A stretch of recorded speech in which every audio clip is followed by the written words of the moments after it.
Hi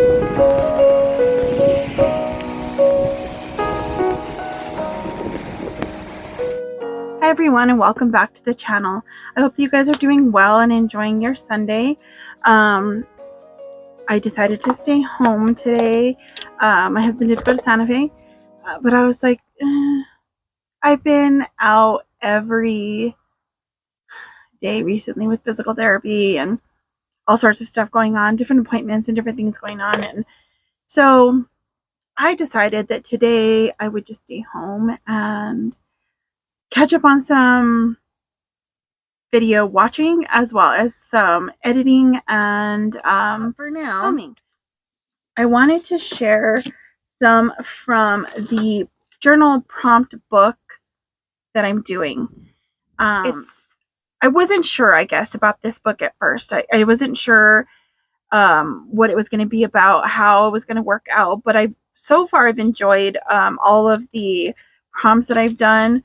I'll have to show you. Let me just show you the book. And this is the book. And I've showed this in some of my shorts and stuff that I've been seeing at Barnes & Noble. But I want to show you this. The actual, like, without the cover, without the paper cover. Look. This is just an awesome, I love this style. And then it's like the Book of Alchemy belongs to.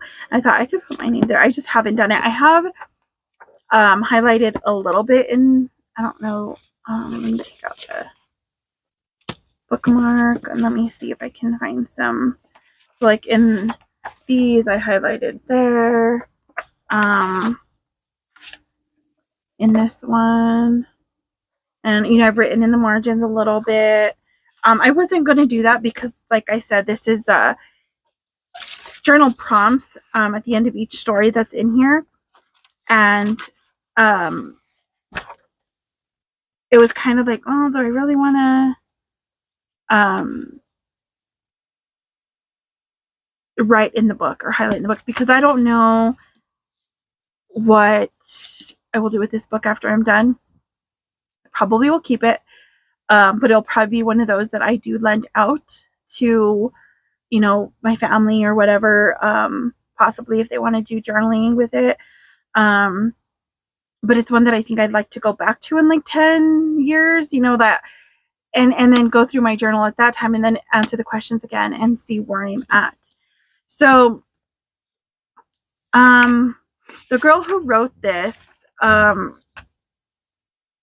don't know when exactly she wrote this, but at 22, it says here, journaling went from a favorite pastime to a lifeline when I was diagnosed with leukemia at age 22.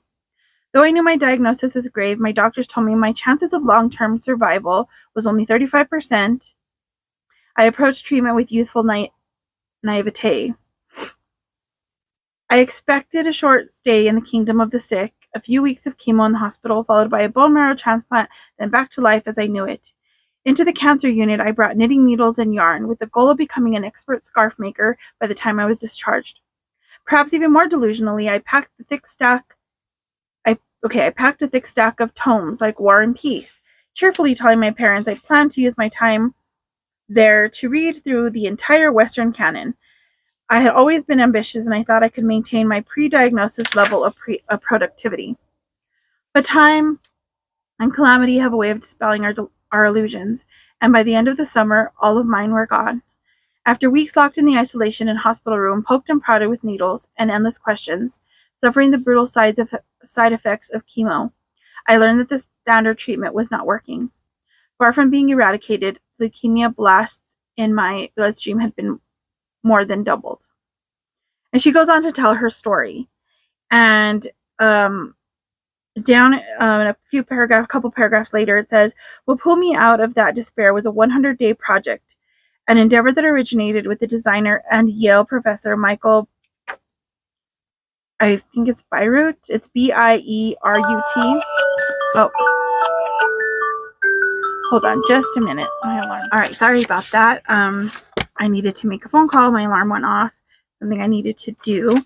So let me get back to where I was. Okay, so this Yale professor says, okay, in which you perform one creative act daily for 100 days. A sketch, a poem, a photograph, whatever medium calls to you. The point of the project is to use discipline as a vehicle for creative inspiration. It was a pretty cool idea. Like, I've always wanted to try something like this, you know, like, I keep moving the camera.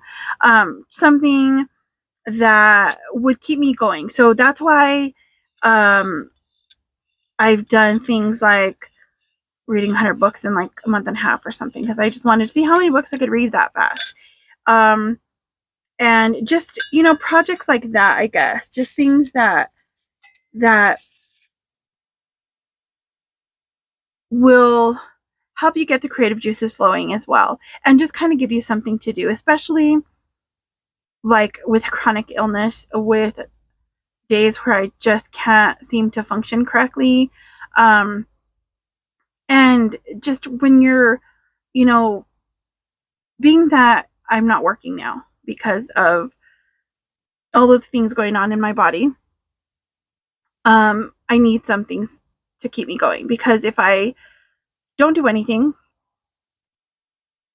that depression and anxiety can really, really grab a hold and take me to some really dark places that I don't want to be in anymore. And second cup of coffee today. So when I saw this on Tracy's channel, hold on, I gotta move my pillow, and of course, I move the whole thing. When I saw this on Tracy's channel, Tracy from Life in the Wild West, she shared this book. And I thought, you know what? I want to get this. I looked it up and I was going to order it from Amazon. And I thought, I don't know. We'll see. And I kept putting it off. And then I don't know when I actually bought this. It was sometime now in June, I believe. It must have been, because I went to Barnes & Noble like the last week of May or something. That was my first artist date there, which I want to get back to talking about that as well. So maybe in the next video, I can go through that artist date book again and kind of give you an idea where I'm at in there, or, you know, where I restarted and how it's going. But that has become my place for artist dates so far.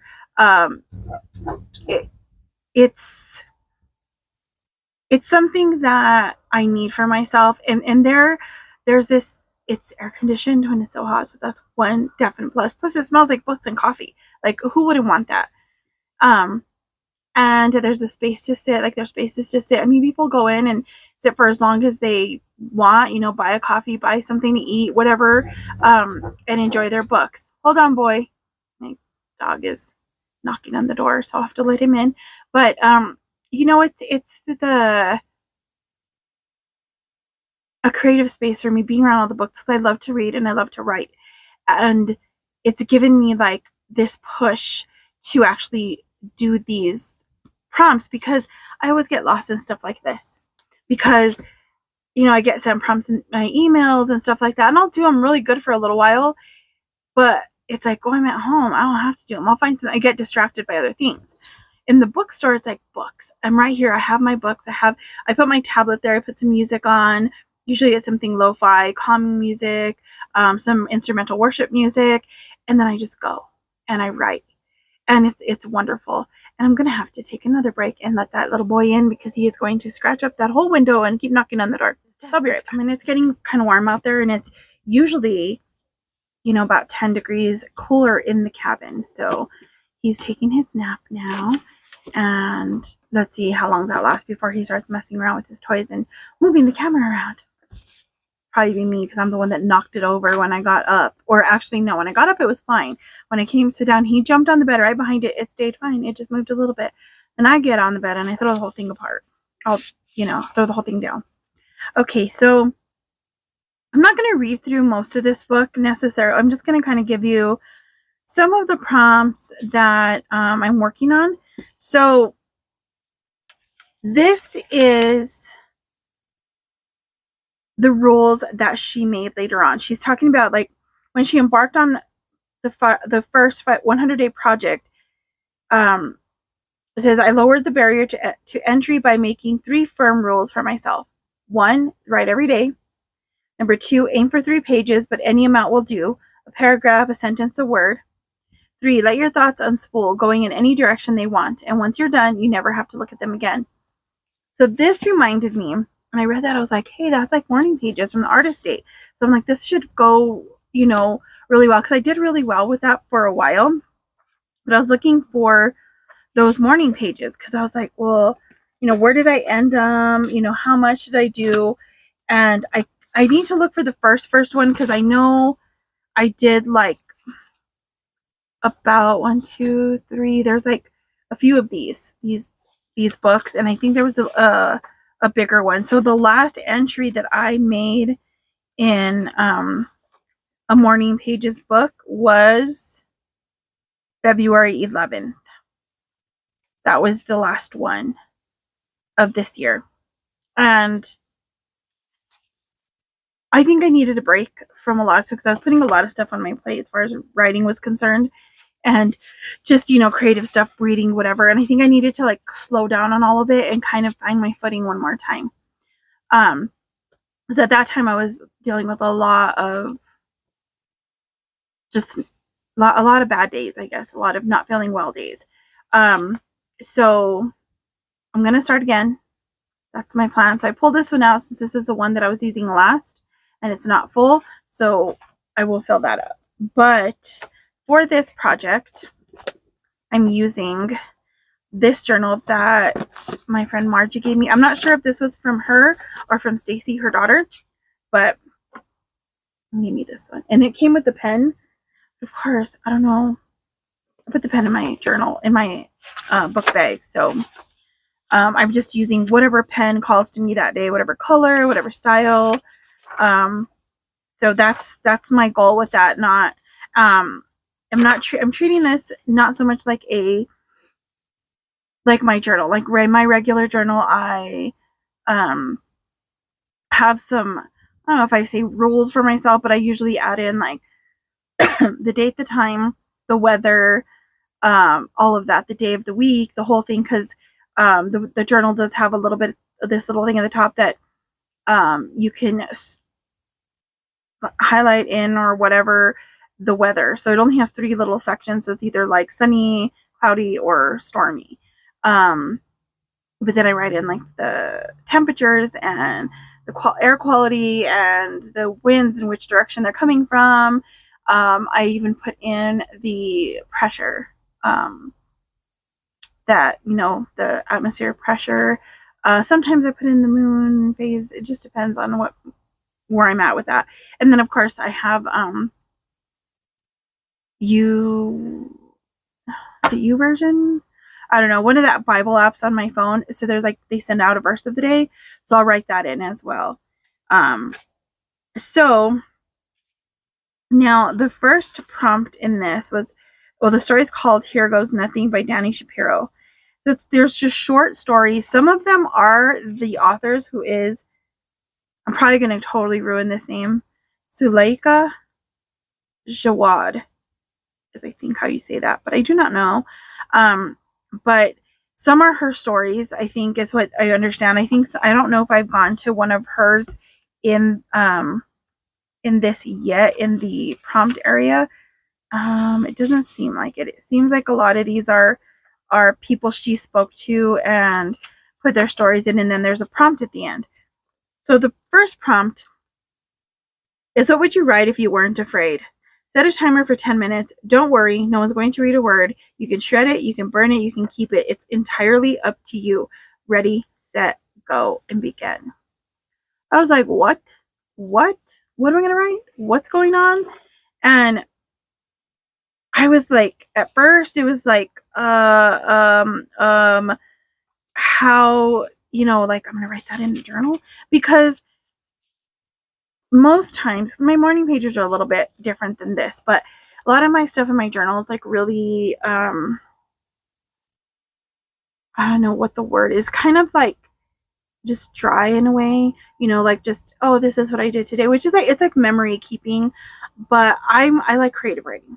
That's like, I like to write stories. I like to do, whatever. But the whole point of my journaling was to be healing, right? So I want to get all the stuff out that's in my head and just, I don't know, like get it out of where it is anyway, so that I can like process it all, because like I've said before, I tend to stuff things and pretend everything's fine, and it's not a bad thing to see the positive in stuff. That's great. I think that that's, you know, my goal, to see positive in everything, to find the positive in everything, find the beauty in everything, because there's beauty all around us. But ignoring what is going on in your body and what's going on in your mind is really, it really takes a toll on us. And I want to learn how to process it without it taking me to a dark place. And see, when it's just stuck inside, something triggers that, and right away it's like this dark cloud of depression, this like, you know, that victim, woe is me. And a lot of that comes out because there hasn't been healing in that particular spot. And I'm not expecting it to like be quick, because it didn't come on quick. But I need to work on it, instead of just saying, yes, I'm going to, yes, I'm going to, you know, I'll deal with that. So I'm kind of using this prompt and this, I'll be using my morning pages again. And hopefully my regular journal, it will, you know, do that. I also have another journal. Let's see if I find it, because I'd like to, no, I don't know where it is. Maybe it's this one. Yeah, I think you've seen this in some of the shorts as well. And so this one is another, kind of came off of the same idea of this prompt. So, or well, I think so, because I actually started this on the 9th, and I started this one on the 11th. I think I had the book already, so I think I was already kind of like looking at it, I think. Or I could have written another prompt that, or another, something else that prompted this. And I'll talk about this a little bit more as well. But let's get into the, what would you write if you weren't afraid? So this was my journal entry.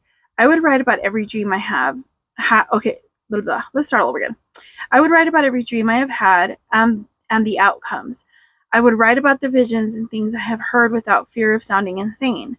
I would write a novel based on real situations. Maybe finish the one I started years ago. I would write about all the things that are hidden in the dark that traumatize me, so I can let it go and get it out of me. I don't want sympathy or to feel like a victim. I just want healing. I want the weight of the heaviness to fall off and be left with the only one, God, that can carry it for me and relieve me of the pain. And on my 47, okay, maybe 40 years, because the first 7 I wasn't like, you know, we're really young. I began loving books. And actually, I think that started a little bit younger, because I remember when I was about 3 or 4, maybe 4 or 5, my dad used to bring me these books that had the fairy tales, or these big, kind of bigger books. And they're like 4 different stories in there and like pictures. I loved it. It was the best. I began loving books and journaling. I've held back from dumping it all on paper, because someone may read it. The words may cause hurt to someone other than me. But now I'm learning not to care. And I don't mean that in a, I don't care about your feelings or someone else's feelings, but I'm learning not to care so much about holding everything in, because I think it'll cause whatever. Because this is just for me. I can burn it. No one ever has to read it. And I'm not saying anything that's not true. You know, I don't want any of this to be just, you know, when you write, or you know, when you get mad at someone and you start writing, oh, they're so stupid and they're so, none of that. Like that's this has to come from a place of wanting to heal. That's not healing. That is just it's a different way of being angry, I guess. And like for me, I want the anger can come out in this, but I want it to come out in a more mature fashion, where it's actually going to be healing for me, and healing a relationship, if that's the case, or healing whatever it is. Because the one thing that I've known, this is something that has been with me since I was really young, and I'm starting to really understand it more now that I'm older, I guess, is that we're all broken. We're all fallible. We all fail each other. We all hurt each other intentionally or unintentionally. It just is what it is. We are human. We are not perfect. And we've got to understand that about our parents, our grandparents, our sisters, our brothers, our cousins, everyone around us, our friends, our spouses, our children, if we have them. We got to understand that we're all going to go through something, and we're individuals. We're different. So each thing that we do is going to be different. We're going to go through it a different way. It might be the same. Let's say we're all dealing with, I don't know, like, let's say we're all dealing with anxiety. Well, I'm going to deal with it differently than someone else is. It might hurt me more at some points, or be harder for me to overcome it than it might be for you at some points, and then vice versa, right? So it's kind of like the idea of, like, God has given us grace. When we go and we humble ourselves before him, and we accept Yeshua, Jesus, as our Savior, and we repent of our sins, and we let it go, we leave it there with him. Not to say that we're going to be perfect, because we're still going to fail, but we have hope then that we can overcome the things. But at that time, what we're given grace. We're given grace. He's being merciful, giving us grace, forgiveness, right? These are the things. We can do that for other people. That is what we're supposed to do. We're supposed to see people as some people we're supposed to love, the agape kind of love, the unconditional love.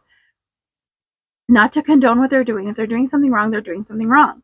And if they're people that you have a relationship with, that you can tell them that in love, tell them the truth in love, to help them. They're probably going to get mad anyway. We're going to get mad if someone tells us the truth sometimes, because we're not going to like it. But if we're at the point in our lives where we're like, okay, it really bugged me that they said that, really bugged me. But where's the truth? And there's truth in there, right? The truth is there. If they told it to you, they told you the truth, and they did it in a loving way, even if it hurt, you can take that and learn from it and be like, okay, well, maybe that is true. Maybe I do act like that. Or maybe I am doing this, and maybe I shouldn't be doing that, or whatever. And you can take it before the Lord in prayer as well, and accept that as it's.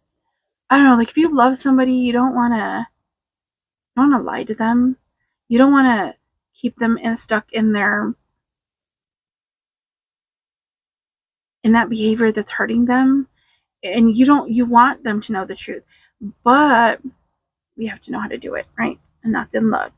So, that all to say that all I want to do is write the truth down, what I'm feeling, what I'm going through, what has happened, things that I think are interesting about my family's life, like, the way, like, all the stories you hear when you're younger about how your parents grew up and where they lived and all that. I think that'd be amazing to write down.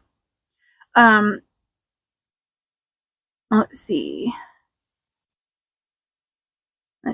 what else is here. A lot of it, like, there's always this something that holds you back from saying things, because you don't want to cause drama. You don't want to cause, like, fights. You don't want to cause whatever, because it's not always easy to speak the truth to someone. But these are for. You can read. I mean, you could write it down, you could burn it, but get it out of you. Deal with it so that you can overcome it, so that it doesn't hurt you anymore, so it doesn't cause issues in relationships. Because our hurts, our unhealed parts, our traumas, or whatever you want to call them, if we don't learn how to heal from them, if we don't leave them at the foot of the cross, surrender them to the Lord, and allow him to heal us and restore us, it's going to hurt our relationships, because things trigger those things that have nothing to do with the person that's in front of you at that time, right? So, I was thinking about it, like, today is my mom's birthday. She would have been 67 today. And I would love to write her story. There are parts of her story that I will never know the answers to because some stuff she didn't know why it happened. And she tried getting some answers and never got the answers for whatever reason. And now the people who would know the reasons for it are now all gone. They've all passed away. So there's no one left to ask those questions to. But I'd still love to write the story. And because there's people who go through the same kinds of things. And I love stories like that where they base it on real things that happen and show how not only that it affected the person and relationships the person had or whatever, but it also brought them closer to who they are supposed to be, closer to the Lord, and all of that. I find it so fascinating. I find people fascinating. I find their stories fascinating. I think that's why back in college I wanted to be some kind of counselor, psychology. That's what I went into. But the reason why I never finished is a whole other story. But a lot of that's related to anxiety and a lot of stuff I'm still working on. But I like hearing where people came from and what makes them come to life, what brings them joy, and why does that bring you joy? What were the fun memories? And so, like, I love that, and I want to write about that. So, I'd love to write my mom's story, like I said, just knowing bits and pieces of her story, my dad's story, writing down, and thank God that I wish I would have thought to ask my mom more questions.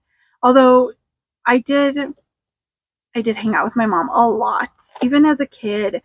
I may have talked about this already in a video, but my niece Kaylee just graduated, and this year in May. And when I was sitting there at the graduation, like I think I've shared it. I know I recorded this, so forgive me if this is the second time sitting there. And I was like, I'm the oldest person here. It was like, what? When did this happen? Because normally at events like this, graduations or any event like this, even as a young kid, I was sitting with my grandma, my mom, my tia, my Aunt Irene. That was my mom's sister. She's my mom's sister. She wasn't there this time. Her kids were the ones that were there. And it was so weird because I was like, well, I could talk to them. And I mean, I've hung out with them. We've had conversations. It's not like we don't know each other or something, but I wasn't like in their circles all the time growing up. It's interesting. Like the sister that was there, she's 7 years younger than me, almost 7 years younger than me. So my cousin that was there, is about 6 years younger than me, because my other sister, who is the next oldest in the grandkids, is about 5 years younger than me, almost. And so there's these big gaps as we were growing up. And then they were real close in age, so they all hung out. And it's funny because on my mom's side of the family, it seems like there's 2 or 3 that are like real close in age, a few months apart, a year apart, or whatever. So there's like the girls, the boys, the girl, it's like this thing. And I was just by myself. I was the firstborn daughter, or firstborn in my family, first niece in that side of the family, the first grandchild. And it was so weird sitting there, and I thought, oh no, I'm the oldest. I'm the one, like, just my Aunt Irene's left on that side as far as the women are concerned, and that's older than me. And it's like, how are these younger ones going to remember them? How are they going to know all their stories? And like, because even just from the people I know growing up, because of course I was always with my mom and my dad, like I know their friends. Their friends like have known me all my life. Like they still know exactly who I am. Like, did I not change? Do I not look different? Because there was times when like I hadn't seen them in years, and they knew exactly who I was. And I'm like, I know I've been short since I was 12, but it's just funny because I know so many of my older cousins that are like probably like my mom's first and second, so they're like my second, third, and I know a lot of them because of that, because I hung out with my older relatives, like, and I used to go to um dances with my grandma sometimes when like my parents couldn't go or whatever, because my grandpa played in the band, him and his brother and his nephews played in a New Mexican Spanish band, and they'd go like um do weddings and just events for the family, graduations, whatever, and other people. So like when they were in Mora, my grandma would take me with her, and I would just sit with my grandma, and like I usually didn't go run around my cousins or anything. It was like a little adult. Heard that a few times from different people who knew me growing up, and I would love to write those stories down and the way I remember them, because I know I was young, so I know there's a lot of things I missed or things that I saw that affected me in a certain way, but now like my grandma's not here, my mom's not here, my tia's not here, my grandpa's not here, my dad's parents aren't here, and it's like, who's going to tell the stories? There's all these little kids coming up, like um my brother has the youngest ones right now as far as in our family, immediate family. And then as far as all the grandkids, my cousin Justin has the babies, and they're little, they're year old, 2 3, and I'm thinking they didn't get to know everybody the same way. Like I look at like my brother's girls, my mom, especially the youngest one, she's gonna be 6 this year. My mom's been gone almost 3 years next month. So she didn't get to know her for very long. Like she doesn't know her stories or how she was. And it's like, the good thing is there's a video. My dad really loves his video cameras. There's a lot of video of like different things that we did, but still it's not the same, but at least she can hear her voice and see different moments in life, right? And there's pictures, because my mom took some pictures. My goodness, there's pictures, and it's exciting now because I can see that. I'm like, oh, I remember the memory that brings up. So that's one of my things that I would write if I wasn't afraid. And I don't even know what I'm afraid of. I mean, there are some things that are going to be hard to write about, even in my story, my mom's story, my writing down different things, because there are hard times. There are things that have happened in all of our lives that are like traumatic, and but I think sometimes we hold back so much and we keep it so hidden and locked inside, and our actions seem odd to others. Well, why would she act like that? Why would she have anxiety? Why would she be depressed? Why? Because she's acting like everything's perfectly fine. So she's lying, or he's lying, right? And a lot of times, especially I'd say like as parents, maybe you don't want your kids to deal with all the things that are going on, right? And I get that, and I think that's great, right? But I think as you get older, like that was one thing that was great. As I got older, me and my mom became like best friends. Like she would tell me all kinds of, it was like we were like, those best friends that hang out and they tell everybody, they could like tell each other all this stuff, right? They complain about what's going on, they vent about this, they ask for prayer about that, they like, that's the relationship we had. And I'm grateful for that, because I got to know her more, even more so than when I was younger. When I was younger, I think I got to know a lot about her and my other family members because I was a little kid hanging around with them and listening in. I didn't understand everything as the way I do now because I was a kid, so like things process differently. But I'm grateful that I did that. I mean, sometimes I regret not having all the fun with my cousins and my sisters and my brother and all this stuff, because I should have. There was a lot of reasons why I didn't. I was afraid. Fear has ruled my life, and it stops. It's gonna stop now, because I'm done with that. I'm tired of it. I'm tired of that ruling everything I do and everything I say and everything I like and all of this stuff. So I'm hoping that, you know, and not hoping, I know, because with God, everything is possible. And I know that he's gonna take this from me and help me to walk through this. But I know the steps aren't going to be just like that, because I know, for me anyway, if he takes that just quickly away from me, I'm not going to learn. I'm going to fall back into it, because it's happened before. Like, all of a sudden I'm fine. You know, the anxiety is gone. Then all of a sudden something happens because I haven't healed. So I need to walk through this journey with him. And I think that's the best way for me. And I think that's the best way for most of us. We have a lot of things to learn. And I think we have a lot of things to learn so that we could share. So that becomes our testimony. Like, these stories will be a testimony. It'll not just be memories for other people to look back on, but it'll be that testimony of how God has worked in your life. I mean, it amazes me, the things that he does. We think they're small, but when we really look back on it, it's like, wow, you really answered that prayer. And it was like the perfect way. We just wanted it something different because we thought something else was perfect.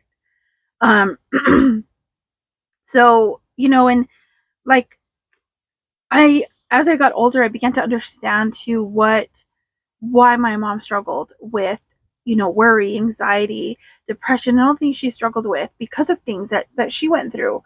And a lot of my family, you know, deals with different things because we've all gone through something. And it's good to look at yourself and figure out, okay, well, if I went through this, if I'm struggling with this, why wouldn't someone else struggle with it?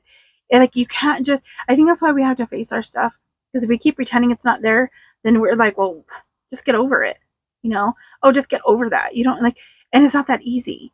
It's not like just get over it. It's more of this is a process. And yes, you do need to stop victimizing yourself and stop like, oh, I can't do this because people are so this and people are so this and it's all about other people and what they do and how they treat you and whatever. It's like, I'm gonna straighten out my leg.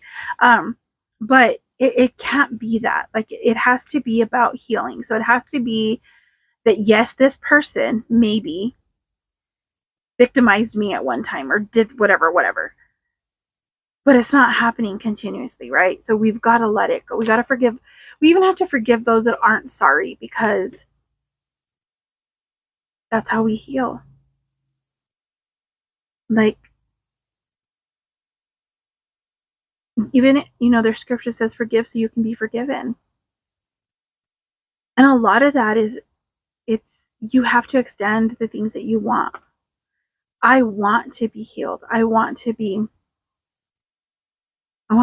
forgiven. I want to be filled with joy. I want to be, you know, I want to know and feel God's love everywhere. I want to be loved. I have to give these things, right? And you can't give them conditionally. It has to be the way he has showed us. And it's hard sometimes because we let the attitudes of ourselves and other people get in the way sometimes. And sometimes you do have to step back from certain people. You have to take, you know, get boundaries, you know, build boundaries, which is the one thing I don't do well. But I know I can. I just need to learn. I need to learn how to take care of myself. And that's what this process is going to be about. So like, even the writing of the memories, writing down all the things, that's what it's going to be about, is learning how to process what happened, why it happened. Even if I don't understand all the why, sometimes it just happens because people allow evil to lead them. And they do evil things. And you know, it's like, I think about it and like, I think I should have asked these questions, but it's okay. You know, I know what I know. I'll write what I write. And one day I'll see them all again and I'll be able to ask questions. If I even care then, who knows? And so that entry was really just, you know, writing down stories, keeping the memories alive, and, you know, and not just all the good things that happen. I think it's important to write about some of the hard things that have happened, because in so doing, you can show them, well, look, this hard thing happened to this person, to me, to whatever, but this is how God turned it into something good. Because with Him, like I said, all things are possible. He, everything can be used for good and for the glory of the Lord, and to be your testimony, and to share like that love that He has for us with other people. So I think I better end this now. It's already at 32 minutes. I didn't think it was gonna be that long. I thought I'd be able to get through a few prompts in one video, but this is good, because not only am I going to not just sharing exactly what I wrote in here, but I'm able to kind of, as I'm thinking about it, share a little bit more, and then I can look back on this later and really add to my memory keeping and my story writing and storytelling or whatever. So I will leave this one here, and I hope that you have a blessed day, and that you have a wonderful week ahead, and that if you'd like to do these prompts, I'd love to hear from you. Like, what would you like to write if you weren't afraid? And I'll see you guys in the next one. God bless you. Bye.